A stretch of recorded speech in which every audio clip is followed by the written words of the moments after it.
네. 어, 지금 이제 계속 공부할 내용은 거래사례 비교법이라는 내용 212페이지에 나와 있고요. 말씀드린 것처럼 이제 부동산을 감정평가하는 방법은 크게 보면 세 가지 있다라고 했잖아요. 첫 번째가 이제 원가법을 공부하는 것이고, 공부했고요. 그 다음에 이제 거래사례 비교법입니다. 즉, 어떤 부동산의 가격은 그와 유사한 대체 가능한 유사한 부동산이 이제 얼마에 실제 시장에서 사고 팔렸는지를 기준으로 해서 이제 그것과 비교를 통해서 그 해당 부동산의 가치를 평가하겠다. 이런 개념이죠. 그래서 우리가 일상적으로 가장 사실 쉽게 많이 쓰는 방법이에요. 뭐 아파트 같은 경우도 뭐 가치 평가를 할 때 보통 이제 거래 사례가 뭐 얼마에 사고 팔렸는지 뭐 그걸 이제 가져다가 뭐 예를 들어서 거래 사례와 뭐 지금 내가 평가하고자 하는 뭐 아파트 호수에 뭐 층수가 뭐 차이가 났다거나 뭐 여러 가지 그런 차이점들을 비교해 가면서 내 부동산의 가치가 얼마인지를 따지는 식으로 하잖아요. 딱 그런 방식이라고 생각하시면 됩니다. 그래서 한번 읽어보면요. 거래사례 비교법은 대상 부동산과 가치 형성 요인이 동일하거나 유사한 다른 부동산의 거래 사례와 비교하여 대상 부동산의 현황에 맞게 사정 보정. 그러니까 사정 보정이라는 거는 어떤 거래 사례가 거래가 됐을 때 어떤 특수한 사정이 개입됐을 수가 있거든요. 예를 들어서 뭐 금매로 팔아서 굉장히 시세보다 싸게 팔았다거나 아니면 친인척 간에 뭐 좀 비싸게 거래가 됐다거나 이런 특수한 사정이 개입됐다라고 하면 그거를 이제 보정을 해줘야 되겠죠. 그런 사정 보정을 하고 또 시점 수정. 그러니까 거래 사례가 아무리 최근에 팔린 거라 하더라도 어쨌든 과거의 사례잖아요.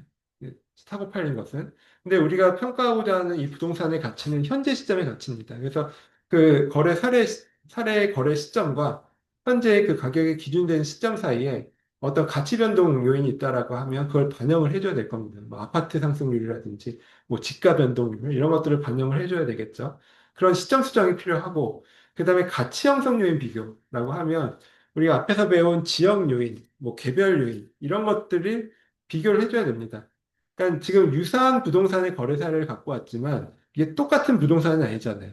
그러니까 지역적으로나 개별적 요인이나 다 다를 수가 있습니다. 그래서 이제 그런 것들을 잘 비교해서 결국 그런 과정을 거쳐서 이 평가하고자 하는 해당 대상 부동산의 적정한 가액을 산정하는 방법을 거래사례 비교법이라고 합니다. 그래서 이거는 시장을 기준으로 가치를 평가하겠다라고 해서 이걸 시장성의 원리에 따라서 가치를 평가하는 방법이라고 하고요. 우리가 얘기했었던, 앞에서 봤었던 뭐 여러 가지 가치 평가의 재원칙들 중에 뭐 수요 공급의 원칙, 뭐 대체의 원칙, 뭐 이런 것들에 근거한다라고 합니다. 그리고 이러한 거래사례 비교법에 따라서 평가되는 부동산의 가치를 비준 가격이라고 해요.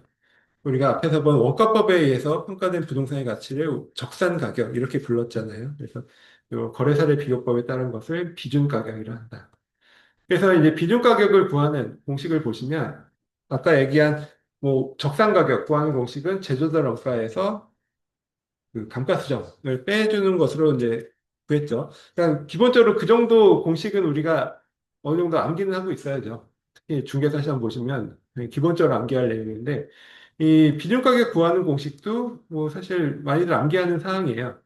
그래서 감정평가 시험 공부하시는 분들도 이거 맞글자 따서 뭐 이렇게 암기들을 하시더라고요. 그래서 뭐 사정보정치에서 뭐 사자 따고 시점 수정해서 시자 따고 뭐 지역 요인, 개별 요인, 뭐 면적 비교해서 뭐 사시지계면 해서 맞글자 따서 외우기도 하십니다. 그러니까 그런 식으로 일단 공식을 좀 암기를 하고 있어야 어떤 문제가 나왔을 때 그 공식을 써놓고 여기에 해당되는 뭐 사정보정치가 얼마고 뭐 지역 요인 비교치가 얼마고 이런 것들을 대입해서 계산을 할 수가 있잖아요.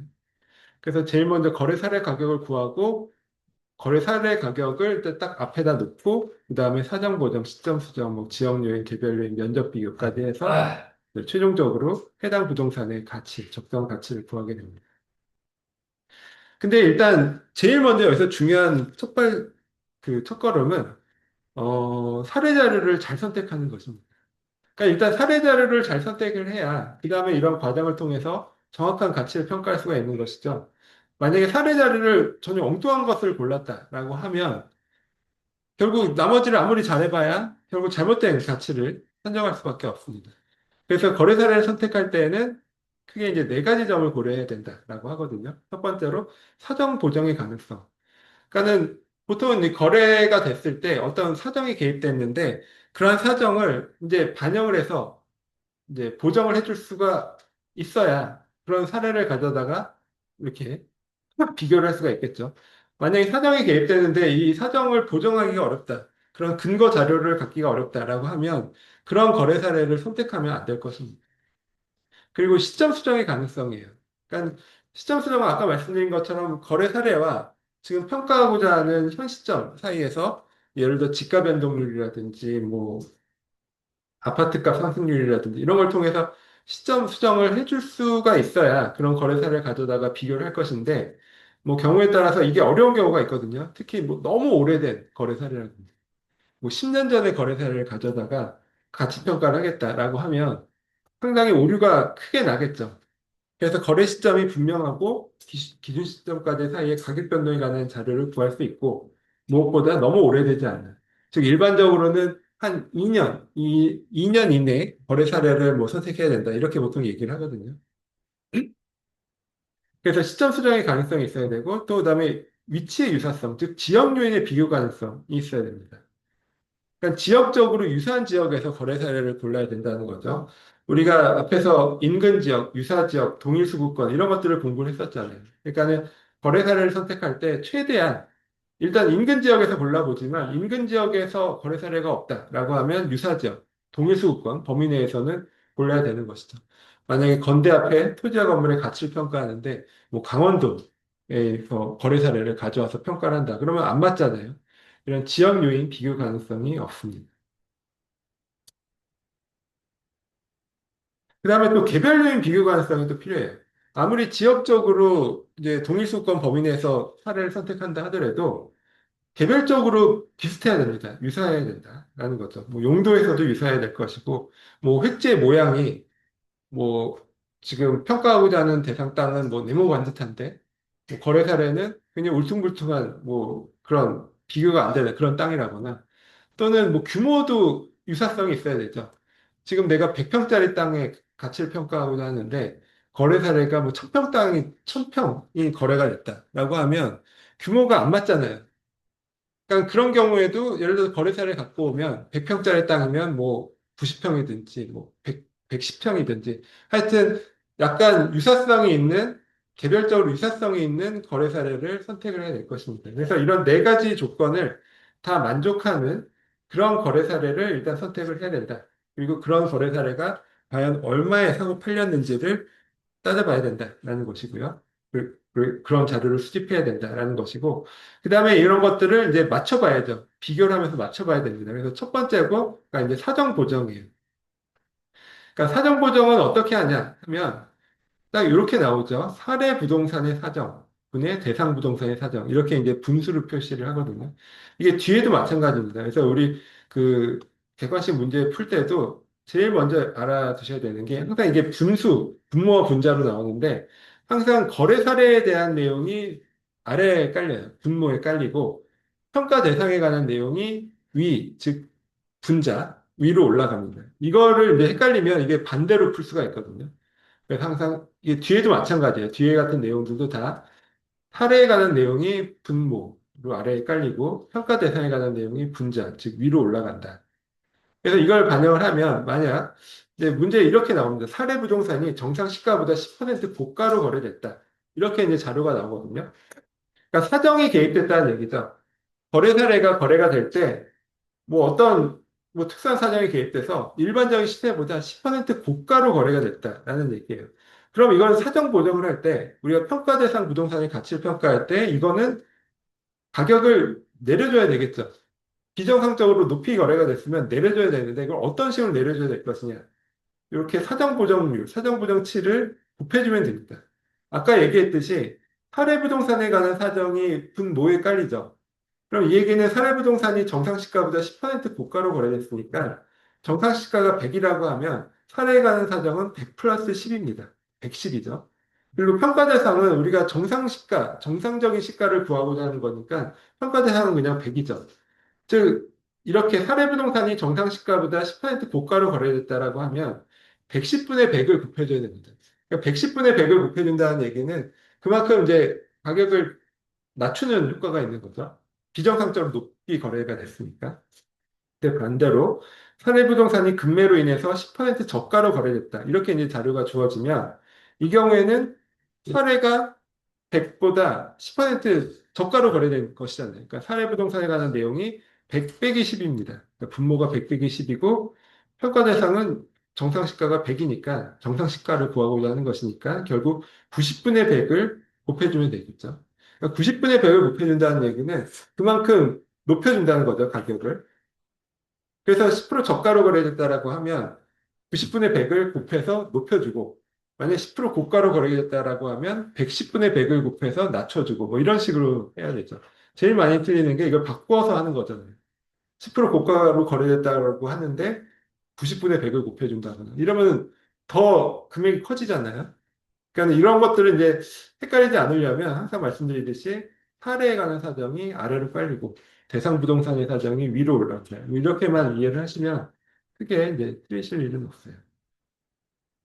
그다음에 두 번째로는 이제 사정 보정, 다음에 시점 수정이죠. 시점 수정은 어 뭐 두 가지 방법이 있는데 뭐 거래 시점의 지수분의 기준 시점의 지수를 곱해서 구하는 방법이 있고 또 하나는 이제 변동률을 통해서 구하는 방법이 있습니다. 뭐 주로 많이 하는 게 아래쪽 방법인 것 같아요. 그러니까 뭐 예를 들어서 2년 전에 토지가 예를 들어 100만 원에 거래가 됐는데 2년 동안 지가가 뭐 5% 연에 5%씩 올랐다라고 하면 이런 경우에는 시점 수정을 어떻게 해야 되죠? 2년 동안 연에 5%씩 올랐다면 100만 원 곱하기 1 플러스 0.05의 제곱을 해주는 거죠. 경과 기간. 이게 이제 상승률이잖아요. 이게 복리예금 계산식이죠. 우리가 100만 원을 5% 금리로 은행에 입금하면 2년 후에 어떻게 되죠? 100만 원 곱하기 1 플러스 0.05의 제곱이 되죠.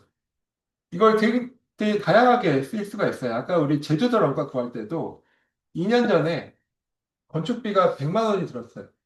근데 2년 동안 건축비 상승률이 연간 5%다. 그럼 현재 시점에 제조도 원가가 얼마냐? 똑같이 구할 수 있습니다. 2년 전에 건축비 100만 원 곱하기 1 플러스 0.05의 제곱. 2년 동안 올랐으니까. 이렇게 하면 현재 시점의 제조도 원가를 구할 수가 있어요. 그러니까 이런 식으로 이제 구할 수가 있어서 적어도 이제 요 산식은 잘 알아두시면 좋겠죠. 이게 복리예금 계산식이죠. 우리가 많이 얘기하는 복리. 반리가 아니라 복리는 이자가 이자를 낳고 또 이자가 이자를 낳고 이렇게 하는 거잖아요. 그래서 이제 기하급수적으로 늘어났어요. 그걸 이제 나타내는 공식이 뭐 1 플러스 R에 뭐 이렇게 얘기를 하는데 이거를 굉장히 우리 뭐 부동산 학에서는 많이 쓰이죠. 투자론에서도 이거 잘 알아두셔야 되고 감정평가할 때도 이걸 잘 알아두셔야 됩니다. 감정평가에서는 특히 이런 시점 수정이나 아까 얘기한 제조도 효과를 구할 때 이렇게 문제가 나와요. 그래서 왜 나중에 계산 문제도 한번 같이 풀어볼 거거든요. 근데 이제 미리 말씀드리면 이 거래사례 가격 곱하기 1 플러스 변동률의 여기에 이제 정기예금 금리를 넣을 수도 있고, 뭐, 집가 변동률, 건축비 지수, 뭐, 이렇게 다양하게 넣어서, 이렇게 현재 시점의 가치나 가격을 구할 수가 있습니다. 이런 식으로 시점 수정을 할 수 있다는 것이고요. 그 다음에, 근데 요거까지만 하면 끝이 아니죠. 그러니까 지역 요인이나 개별 요인을 또 비교를 해야 되잖아요. 그러니까 유사한 부동산, 유사한 지역의 유사한 거래 부동산의 가격을 이제 사례로 선택을 했겠지만 그래도 똑같지는 않잖아요. 그래서 일단 지역 요인부터 먼저 비교를 해야 됩니다. 근데 여기서 이제 주의할 것은 우리가 앞에서도 이건 배웠어요. 일단 거래 사례가 인근 지역에 있는 경우가 있고 유사 지역에 있는 경우가 있습니다. 이거는 이제 중개사 시험 지문에 굉장히 많이 나오는 지문이죠. 인근 지역에서 거래 사례를 선택했을 경우에는 지역 요인 비교가 필요가 없습니다. 그러니까 인근 지역이라는 건 그 자체, 뜻 자체가 지역 요인이 공통돼 있다는 뜻이에요. 그러니까 지역 요인이 동일한 지역에서 거래사를 가져왔기 때문에 지역 요인 비교를 할 필요가 없죠. 뭐 굳이 한다면 곱하기 1.0이죠. 그러니까 의미가 없는 그런 비교. 그러니까 지역률 비교가 생략이 됩니다. 인근 지역의 경우는. 그렇지만 인근 지역에서 거래사를 가져와도 개별 요인 비교는 해야 되겠죠. 개별적인 특성은 다 다를 테니까. 지역은 같아도. 근데 반면 거래 사례를 유사 지역에서 가져올 수가 있잖아요. 동일 수급권 의 유사 지역에서 거래 사례를 선택을 하면 이 경우에는 지역 요인 비교도 해야 됩니다. 왜냐하면 건대와 홍대가 유사 지역이다라고 하면 건대 앞에 토지나 건물의 가치를 평가할 때 홍대 거래 사례를 가져올 수가 있거든요. 근데 그래도 어쨌든 지역적으로는 다르잖아요. 그러니까 그 지역 차이만큼을 반영을 해줘야 됩니다. 그래서 지역 요인 비교가 필요하고 또 당연히 개별 요인 비교도 당연히 필요합니다. 그래서 유사 지역에서 고른 경우에는 지역 요인과 개별 요인 비교가 모두 필요하고요. 그러면 인근 지역에서 거래사를 선택한 경우에는 지역 요인 비교는 생략하고 개별 요인만 비교하면 되겠습니다. 그래서 인근 지역에서 선택을 했든 유사 지역에서 선택을 했든 개별 요인 비교는 반드시 필요합니다. 그래서 이런 식으로도 문제가 나오죠. 인근 지역이나 유사 지역이나 개별 요인 비교는 반드시 필요하다. 뭐 이렇게 이제 그건 맞는 지문이죠. 그런 식으로 나오게 하는데 그래서 뭐 이런 것도 좀 잘 알아두시면 좋을 것 같고요. 네, 구체적으로 이제 계산하는 방법은 아까 말씀드린 것과 동일해요. 그러니까 항상 사례에 관한 내용이 아래 분모에 깔리고 평가 대상, 부동산에 관한 내용이 위, 즉 분자로 올라가게 됩니다. 그래서 예를 들어서 뭐 문제에서 대상 지역이 사례 지역보다 10% 우세하다라고 하면 지역률 비교치를 어떻게 곱해주면 되죠? 대상 지역이 이제 우세하다, 10% 우세하다는 것이니까 그 얘기는 이제 거래 사례 지역은 100으로 봤을 때 평가 대상 지역이 110이라는 뜻이잖아요. 그러니까 100분의 110을 곱해줘야 되겠죠. 그러니까 거래 사례 지역이 보다 대상 지역이 10% 우세하니까 내가 평가 대상 부동산의 가치를 평가할 때는 20% 우세한 거를 반영을 해줘야 되잖아요. 그러니까 100분의 110을 곱하는 것이 맞습니다.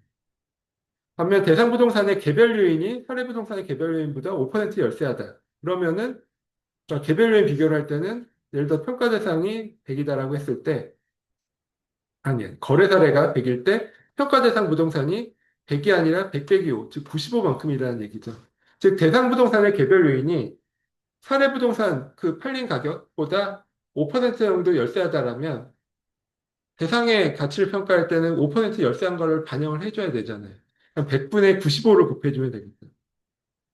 그러니까 그런 식으로 이제 해주는 겁니다. 근데 이것도 말씀드린 것처럼 헷갈려요. 이게 되게 헷갈릴 수밖에 없죠. 생각해보면. 또 뭐 중개사 시험이나 이렇게 짧은 시간에 풀려면 이게 100이 위로 올라가는지 95가 위로 올라가는지 헷갈리거든요. 그래서 뭐 헷갈리지 않으려면 지금 말씀드린 것처럼 사례에 관한 내용이 분모에 깔리고 대상에 관한 내용이 위로 올라간다. 이렇게 생각하고 하시면 네, 크게 틀릴 일은 없습니다. 사실 이제 요거는 공식도 간단하고 뭐 사실 개념도 간단해요. 근데 말씀드린 것처럼 이게 이제 굳이 틀린다라고 하면 이게 지금 분모에 들어가는지 분자에 들어가는지 이런 게 헷갈리기 때문에 사실 틀리는 거지 이해를 못해서 사실 틀릴 내용은 아닙니다. 그래서 말씀드린 대로 뭐 그런 정도로 이해를 하시면 좋을 것 같습니다. 그 다음에 이제 공시지가 기준법이라고 있어요. 공시지가 기준법은 이게 이제 거래사례 비교법의 이제 일종이다라고 봅니다. 근데 이제 거래사례 비교법은 어떤 부동산, 평가 대상 부동산과 유사한 거래 사례를 가져다가 비교하겠다 이런 개념이잖아요. 근데 우리가 생각해 보면 특히 토지 같은 경우에는 굳이 뭐 거래 사례를 찾지 않아도 정부에서 매년 이 토지의 아주 표준적인 사례를 발표를 하고 있잖아요. 그게 이제 공시지가죠. 표준지 공시지가입니다. 그래서 결국 이 얘기는 대상 토지의 가치를 평가를 할 때 그 인근 지역에 표준지가 공시지가가 발표된 게 있으면 그걸 가져다가 지금 평가 대상 토지하고 비교를 통해서 평가 대상 토지의 가치를 평가하는 이런 방법을 얘기합니다. 그리고 일반적으로 우리가 감정평가에서 토지 가치를 평가할 때는 대부분 이 공시지가 기준법을 통해서 가치를 평가합니다. 건물은 좀 다르지만 토지의 가치를 평가할 때는 뭐 사실 우리가 어렵게 뭐 거래 사례 뭐 가져다가 할 필요가 뭐 사실은 이론적으로는 없죠. 물론 이제 이거를 할 때 조금 이제 주의해야 될 부분이 공시지가가 시세를 완전히 반영하는 것은 아니잖아요. 그러니까 공시지가의 현실화율이라는 것이 있죠. 그 시세 대비 뭐 60%냐, 80%냐, 90%냐 이런 현실화율이 있어서 우리가 어떤 가치를 정확하게 평가하려면은 공시지가를 또 뭐 현실화율에 따라서 현재 시대로 좀 바꿔주는 뭐 이런 것도 필요하기는 해요. 예, 그런 것들도 뭐 반영을 할 텐데 하여튼 그런 식으로 어쨌든 가장 정부에서 여러 가지 이제 돈 들여서 이렇게 공시지가들을 매년 발표를 하기 때문에 이제 그런 공시지가 발표된 거를 표준지 공시지가를 가져다가 가치를 평가하는 것이 가장 좀 믿을 만하고 편리한 방법이죠. 그래서 일반적으로 이제 토지의 경우에는 공시지가 기준법으로 많이 평가를 하게 됩니다. 그래서 읽어보시면요. 대상 토지와 가치 형성 요인이 동일하거나 유사한 표준지의 공시지가를 기준으로 하여 대상 토지의 현황에 맞춰 시점 수정, 지역 요인, 개별 요인 비교 뭐 이런 것들을 거쳐서 대상 토지의 적정가액을 산정하는 가치평가 방법이다. 그래서 토지평가 시에 사례 가격으로 표준지 공시가를 사용한다는 점에서 거래사례 비교법의 일종이라고 할 수가 있고요. 그리고 여기서 우리가 읽어본 것처럼 여기서 빠지는 것들이 있어요. 빠지는 것이 있죠. 이게 뭐냐면 사정보정입니다. 아까 거래사례 비교법에서는 사정보정이라는 것을 맨 앞에 하잖아요. 근데 공시가 기준법에서는 사정보정이라는 것이 의미가 없어요. 왜냐하면 표준지 공시가는 그런 사정이 개입되지 않은 정상적인 가격을 그 정부에서 매년 1월 1일 기준으로 발표를 하거든요. 그러니까 사정보정이라는 것이 의미가 없죠. 그래서 이 공시가 기준법을 할 때는 아까 거래사례 비교법과 달리 이 사정보정이 개입되지 않다. 사정보정을 할 필요가 없다. 뭐 그런 내용이 있고요. 그리고 이제 이 표준지를 선택할 때도 아까 똑같습니다. 원칙대로 인근 지역에서 표준지 선택하고 뭐 아니면 적어도 유사 지역에서 표준지를 선택을 해야 되겠죠. 그래서 만약에 인근 지역에서 비교 표준지를 선택했다라고 하면 지역 요인 비교가 필요 없겠지만 유사 지역에서 비교 표준지를 선택했다라고 하면 지역 요인 비교도 해야 되겠죠. 그리고 개별 요인 비교는 어느 지역에서 선택을 했든 개별 요인 비교는 반드시 필요하니까 들어가야 될 것이고요. 네. 그리고 시점 수정은 보통 이제 집가 상승률, 뭐 이런 것들, 집가 변동률, 이런 것들이 다 발표가 되잖아요.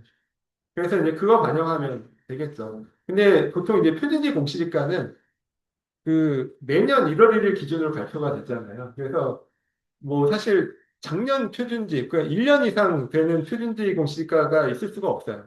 내가 올해 어쨌든 거래를 하면 올해 초에 발표된 것이 있기 때문에 보통은 이제 그 시점 수정이 크지는 않아요. 그뭐 보통 토지 같은 경우에 1년 동안 뭐 크게 상승을 하지 않으니까 크지는 않지만 그래도 뭐 예외적으로 어떤 지역에서 막 급등하는 뭐 몇 달 사이에도 급등하는 이런 토지 가격이 급등하는 이런 지역들도 있을 수 있잖아요. 그래서 이제 그런 경우에는 그 몇 달 동안에 그 집가 변동률도 다 발표가 됩니다. 그래서 이제 그런 것들을 반영을 해서 시점 수정을 하면 되겠죠.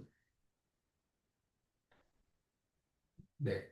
그래서 이제 거래사례 비교법까지 살펴봤고요.